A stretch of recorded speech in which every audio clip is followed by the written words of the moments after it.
Welcome back to another story. Take a deep breath and let the modern world fade away. Tonight, we are stepping into a world of ancient empires, snow-covered palace courtyards, and a love so forbidden it could bring a dynasty to its knees. But before we begin, I want to share something with you. If you want the full continuation of these stories, more uncensored 18-plus ancient BL content, extended scenes, and unlimited royal forbidden romance, you can join us on Patreon at SpicyAncientBL. YouTube does not allow us to show or monetize everything freely here, so the deeper, darker, and more intense versions are waiting for you there. You can find the link in the description and pinned comment. Thank you for supporting these stories. Now, close your eyes, or just listen. Picture the imperial palace of Great Chen. It is the heart of the world, a sprawling city of crimson walls, curved golden roofs, and endless, echoing corridors. It is winter. The snow is falling softly, covering the blood that was shed to build this empire. In the center of this massive palace lives Li Wei. He is the crown prince. They call him the Winter Dragon. He is 24 years old, untouchably beautiful, with sharp, cold eyes that look like shattered ice. He walks with the weight of heaven on his shoulders, his face a perfect, unreadable mask. He is feared, he is respected, and he is entirely, completely alone.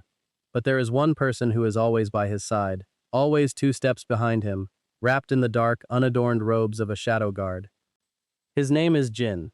Jin is not a common soldier. 3 years ago, he was Prince Jin of the Yan Kingdom, the kingdom that Great Chen destroyed.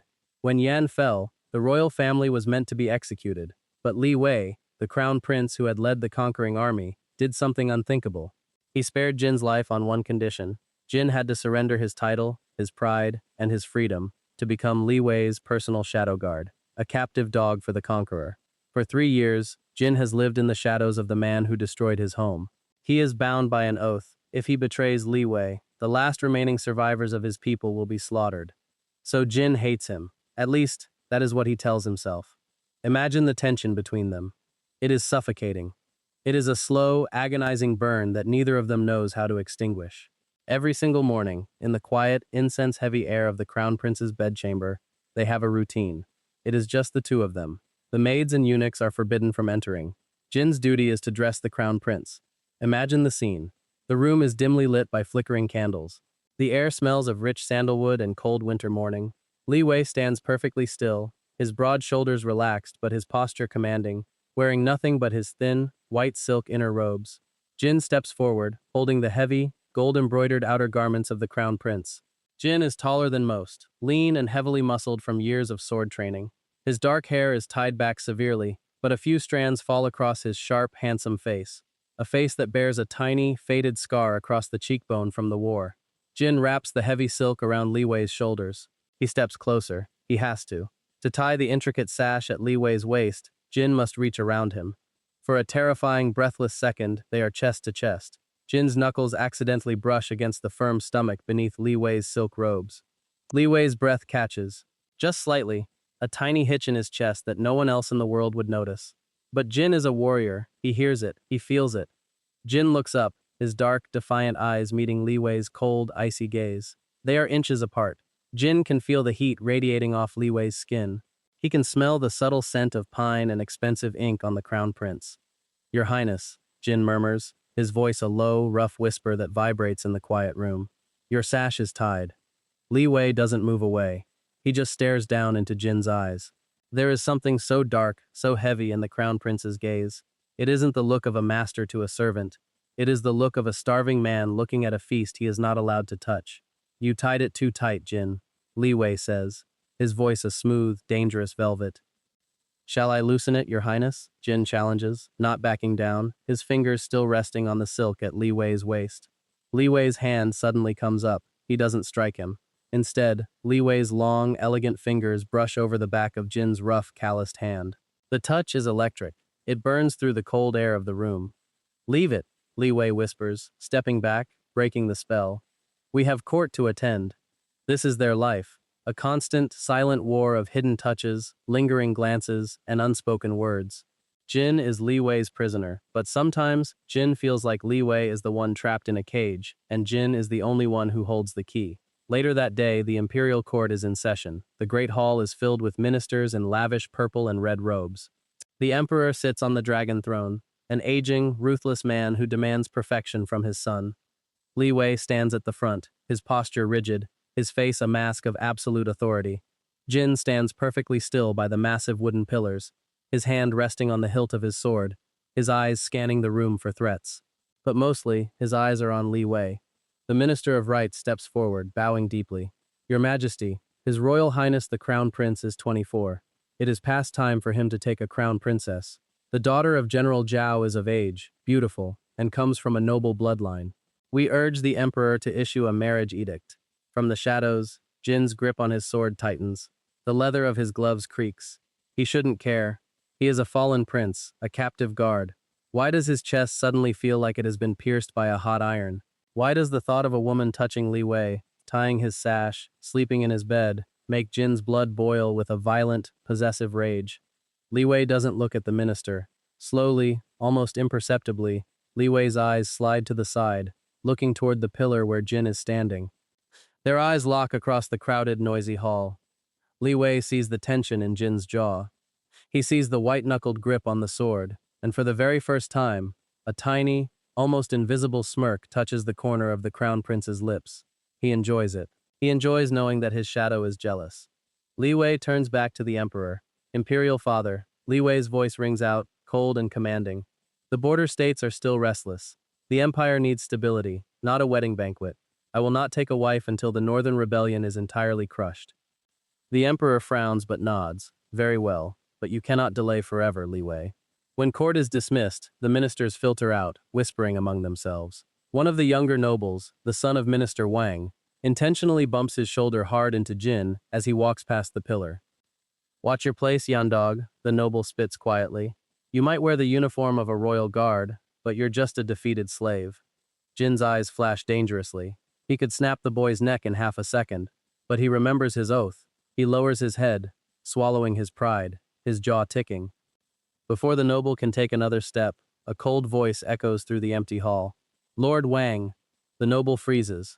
He turns around to see Crown Prince Li Wei standing at the top of the jade stairs, looking down at him like he is an insect. Yes, your highness, the noble stammers, bowing hurriedly. Li Wei walks down the steps slowly, his heavy robes dragging across the polished floor. He stops right in front of the noble. He doesn't yell. He doesn't raise his voice, which makes it so much more terrifying. The man standing beside you, Li Wei says softly, his eyes dead and cold, is my personal shadow. He belongs to me. He breathes because I allow him to. He serves because I command him to. Li Wei leans in slightly. If you ever speak to what is mine again, I will have your tongue cut from your mouth and fed to the palace hounds. Do you understand me? The noble turns pale as a ghost, trembling violently. Yes, your highness, forgive me. He scrambles away, running out of the hall. The grand room is empty now, just the two of them. Jin looks at Li Wei. His heart is pounding against his ribs like a war drum. You didn't have to do that, Jin says, his voice thick with emotion. I am used to the insults. I am a captive. Li Wei turns to him. The cold mask drops, just for a fraction of a second. His eyes trace the line of Jin's jaw, down to the collar of his dark uniform. You are a captive, Li Wei says, stepping so close that Jin has to look up slightly to meet his gaze. But you are my captive, Jin. No one else in this world is allowed to touch you. No one else is allowed to break you. Only me. It sounds like a threat. But the way Li Wei says it, the way his voice drops to a husky, desperate whisper, it sounds like a vow. It sounds like a confession. Jin's breath hitches. He looks at Li Wei's lips, suddenly acutely aware of how quiet the hall is. He wants to push the crown prince away. He wants to grab him by the collar and pull him into the shadows. The urge is so strong it makes Jin's hands shake. Come, Li Wei says softly, turning his back and walking away. It is going to rain. And it does. That night, a massive winter storm hits the capital. The freezing rain batters the paper windows of the crown prince's pavilion. Jin is on duty. He stands outside on the wooden veranda, wrapped in a thick cloak, the freezing wind whipping at his face. His duty is to guard the door until dawn. He is shivering, but he is a warrior. He endures it. Suddenly, the heavy wooden doors slide open. Li Wei stands there, wearing only his thin sleepwear, his dark hair falling loosely over his shoulders. He looks ethereal in the pale moonlight. Get inside, Li Wei commands quietly. Your Highness, my post is out here, Jin replies, his teeth chattering slightly. I cannot enter your sleeping chambers at night. It is against protocol. I said, get inside. Li Wei's voice leaves no room for argument. Reluctantly, Jin steps over the threshold. Li Wei shuts the doors against the storm, sealing them inside the warm, dimly lit room.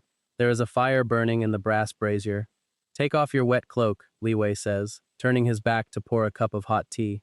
Jin hesitates, then strips off the heavy, soaking wet outer layer. He is left in his fitted, dark tunic, which clings tightly to his broad chest and muscled arms. Li Wei turns back, holding the teacup. He stops. He just looks at Jin. He looks at the way the damp tunic hugs Jin's body, the way the firelight casts deep shadows over the sharp angles of his face. Li Wei's eyes darken. The tension in the room instantly spikes, becoming thick, heavy, and undeniably sensual. Li Wei walks over and hands Jin the cup. When Jin takes it, Li Wei doesn't let go immediately. Their fingers brush. "Drink," Li Wei whispers. Jin drinks the tea. It warms his throat, but it does nothing to calm the fire burning in his blood from Li Wei's proximity. "You should sleep, Your Highness," Jin says, his voice gravelly. "I will stand guard by the door." Li Wei sets the cup down. He doesn't move away. He steps even closer. He reaches out, and slowly, agonizingly, he traces the faded scar on Jin's cheekbone with his thumb. Jin stops breathing. His entire body goes rigid. If anyone saw this, they would both be executed. A prince and a male captive.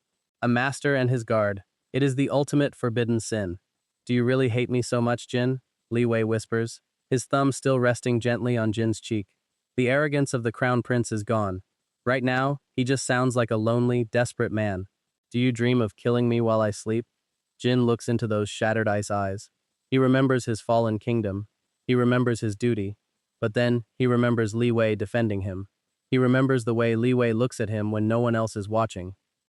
"I don't know what I dream of anymore, Li Wei," Jin whispers back, using the prince's real name for the first time in 3 years. Li Wei's breath catches. He leans in. Their faces are mere inches apart. Jin can feel the heat of Li Wei's breath on his lips. The world narrows down to this room, this fire, this man. Before we continue this midnight encounter and see what happens next, I want to take a quick pause. If you are enjoying this forbidden royal tension, remember, the extended and uncensored 18+ continuation is available on Patreon at SpicyAncientBL. If you want to hear what happens when they finally cross that line, the link is in the description and pinned comment. Now, back to the storm. Just as Li Wei leans in, his eyes dropping to Jin's lips, closing the final distance, a loud gong echoes through the palace grounds. An alarm. The romantic spell is shattered instantly. Jin's warrior instincts take over. He shoves Li Wei back, drawing his sword in a fluid, deadly motion, stepping between the crown prince and the door. "Stay behind me," Jin barks, his eyes wide and alert. Footsteps pound against the wooden veranda outside. The paper windows tear open as 3 assassins dressed in black burst into the room. Their swords glint in the firelight. They aren't here to rob, they are here to kill the crown prince. "Protect the prince!" Jin roars, though there is no one else to hear him. He throws himself forward. The fight is brutal, fast, and deadly. Jin is a master swordsman. He parries the first strike, spinning and driving the pommel of his sword into the assassin's throat. The man drops. But there are 2 more. One of them lunges toward Li Wei. "No!" Jin screams. He throws himself across the room, putting his own body between the assassin's blade and Li Wei. There is a sickening sound of metal slicing through flesh. Jin gasps. The assassin's sword has pierced deeply into Jin's shoulder, right below his collarbone. Blood, dark and hot, instantly soaks his tunic. Li Wei's eyes go wide with pure, unadulterated terror. The cold, untouchable winter dragon suddenly looks like a panicked child. Jin doesn't fall. With a roar of pain, he grabs the blade stuck in his shoulder with his bare hand, ignoring the slice against his palm, and uses his other hand to drive his own sword through the assassin's chest. The second man falls dead. The third assassin, seeing his comrades dead, turns and flees into the storm. Jin drops his sword. The adrenaline leaves him all at once. His knees buckle, and he collapses backward. He doesn't hit the floor. Li Wei catches him. The crown prince of Great Chen falls to his knees on the wooden floor, pulling his bleeding, dying shadow guard into his lap. His beautiful white silk sleepwear is instantly stained with Jin's blood. Jin, look at me!" Li Wei's voice is shaking. He presses his hands frantically against the wound on Jin's shoulder, trying to stop the bleeding. Guards!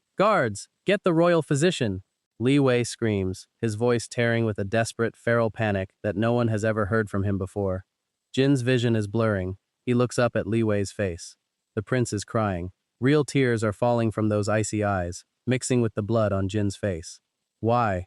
Jin coughs, tasting copper. Why are you crying? For a captive? Shut up, Li Wei begs, his voice breaking, pulling Jin closer to his chest, rocking him slightly.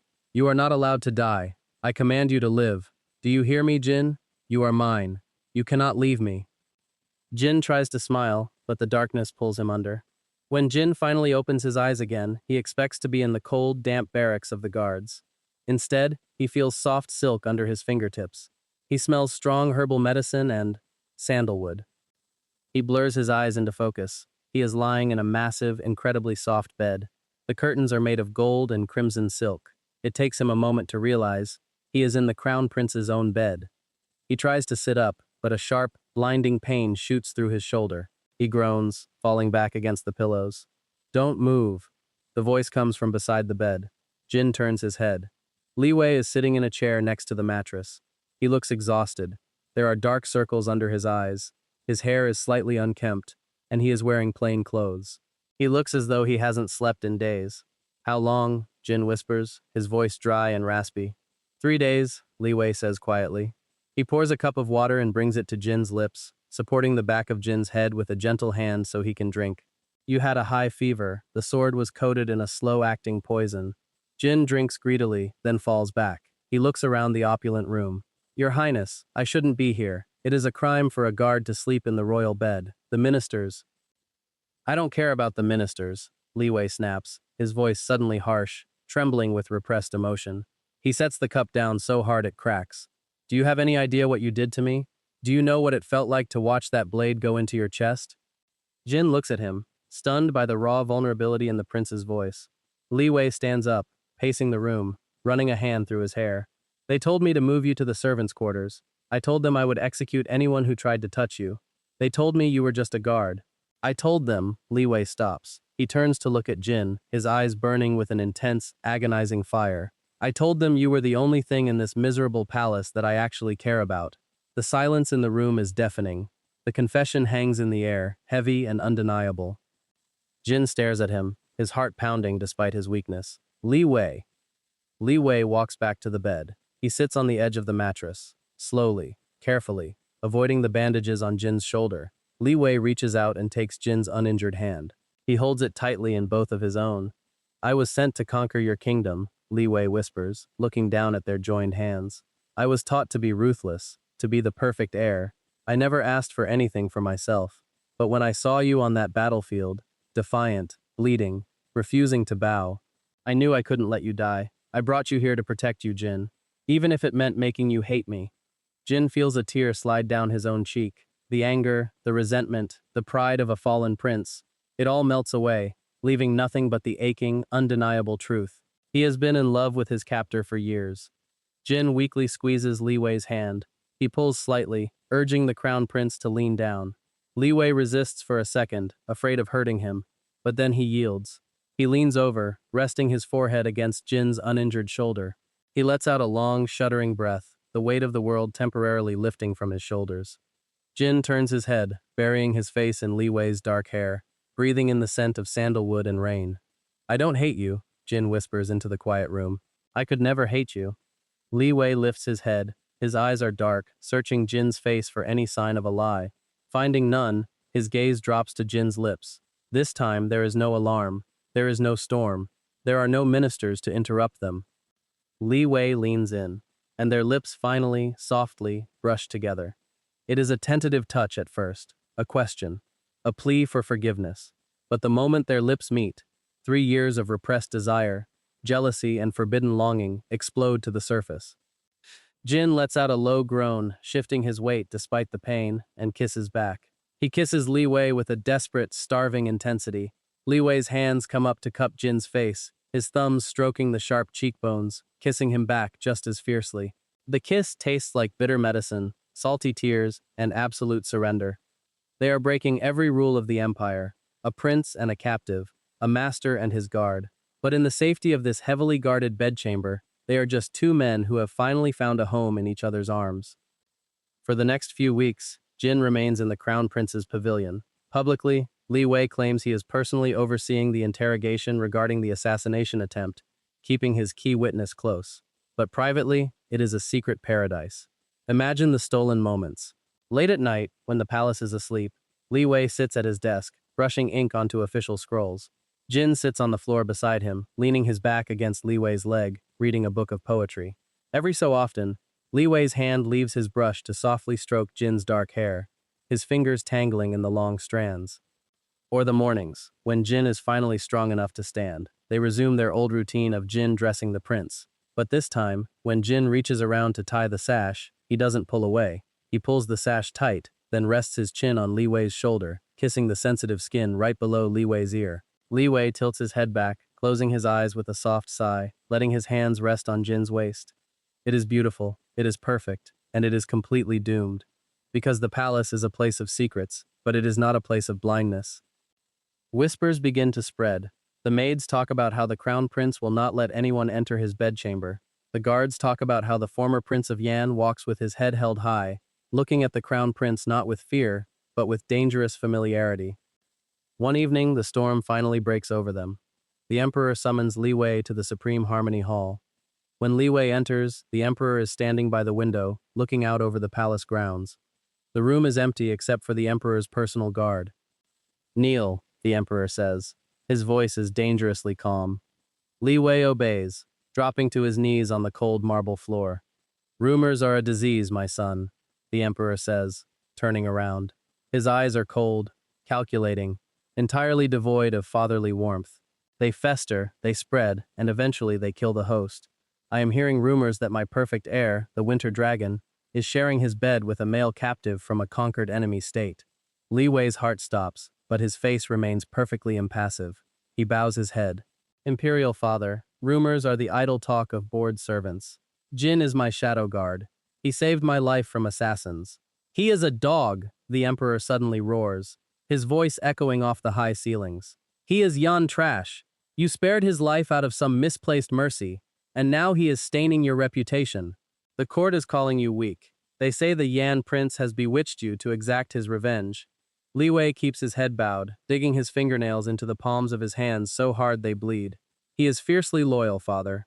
Loyalty can be bought, and dogs can be put down," the emperor says coldly. He walks down the steps, stopping right in front of Li Wei. "I will give you a choice, Li Wei. Prove to the court that this man means nothing to you. Tomorrow, at the grand military parade, you will publicly announce your engagement to General Zhao's daughter, and you will order your guard, Jin, to be sent to the northern border labor camps, permanently." Li Wei's blood turns to ice. The labor camps are a death sentence. It is freezing, brutal work where men are worked to the bone and starved. "If you refuse," the emperor continues, his voice dropping to a deadly whisper, "I will have him dragged to the courtyard tonight, and I will have him executed for the crime of seducing the crown prince. The choice is yours." Li Wei closes his eyes. A tear slips down his cheek, hidden by the shadows of the room. He is the crown prince. He is the future of the empire. He has armies, wealth, and power, but he cannot even protect the man he loves. "I understand, Imperial Father," Li Wei says, his voice completely dead. "I will do as you command." That night, Li Wei returns to his pavilion. The air is heavy. It feels like a tomb. Jin is waiting for him, his shoulder mostly healed, dressed in his dark uniform. When he sees Li Wei's face, Jin knows instantly that something is wrong. Li Wei walks past him, not making eye contact. He walks to his desk and stands there, his back to Jin, staring blankly at the wall. "Li Wei?" Jin steps forward, reaching out to touch his arm. "Don't touch me," Li Wei snaps. The harshness in his voice makes Jin flinch. Li Wei turns around. He forces his eyes to go cold. He forces his heart to turn back into the winter dragon. He has to do this. He has to break Jin's heart, to save his life. "Your Highness?" Jin asks, confused, the informal tone dropping. "I have indulged this fantasy for too long," Li Wei says, his voice dripping with forced arrogance. "You forgot your place, Jin. You are a captive, a servant. Tomorrow, I will announce my marriage to Lady Zhao. And you?" Li Wei swallows hard, fighting the urge to choke on his own words. "You will be transferred to the northern border. You leave at dawn." Jin stares at him.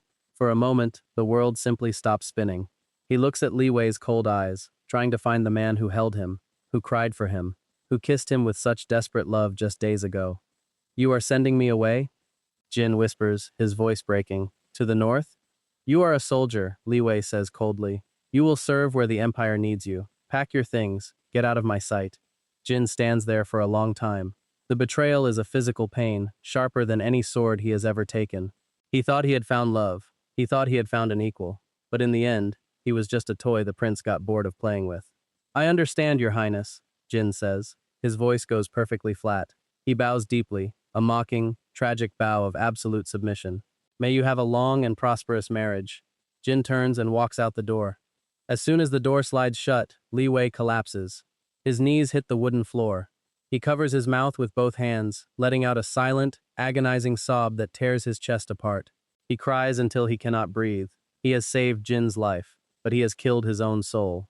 The next morning, at dawn, a small carriage waits at the back gates of the palace.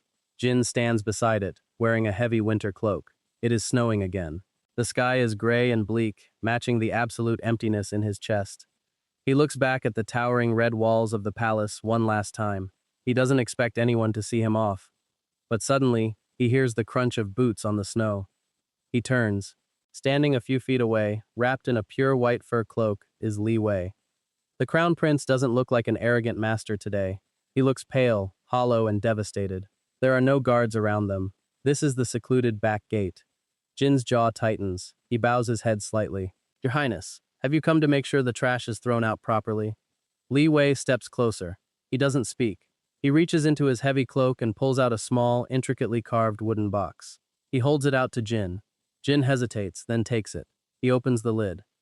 Inside the box is a pure white jade pendant carved into the shape of a dragon curled around a sword. It is the imperial seal. It is a token of absolute authority and a symbol of eternal protection. Beneath the pendant is a small, folded piece of paper.